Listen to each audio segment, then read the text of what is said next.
রিজিক বৃদ্ধির কি করা? দোয়া করা। বিষ্ণু ইসলাম নিজেও দোয়া করতেন।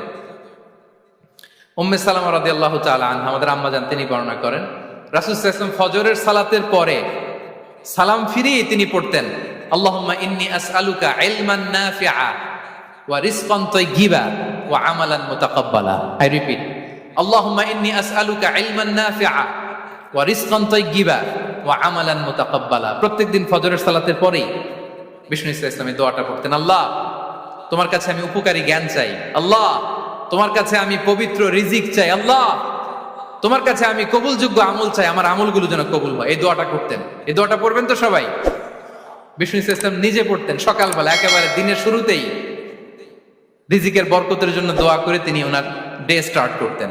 একটা দোয়া শেখায় দেয়, ইনশাআল্লাহ এই দোয়া করলে রিজিক তো বাড়বে, ইনশাআল্লাহ আপনার যত ঋণ আছে ইনশাআল্লাহ আল্লাহ পাক শোধ করে দিবেন। বিশ্বাস করলেন না? এই দোয়া শিখাই দিচ্ছি, এই জন্য আমাকে হাদিয়া দেওয়া দরকার, স্পেশালি আমাকে এখন হাদিয়া দেওয়া দরকার। এটা গুরুত্বপূর্ণ দোয়া শিখাই দিচ্ছি। আলী রাদিয়াল্লাহু আনহু বলেছেন, কোন ব্যক্তির যদি পাহাড়ের সমানও ঋণ থাকে, এই দোয়া যদি আমল করে আল্লাহ পাক ওই ঋণও শোধ করে দিবেন। সব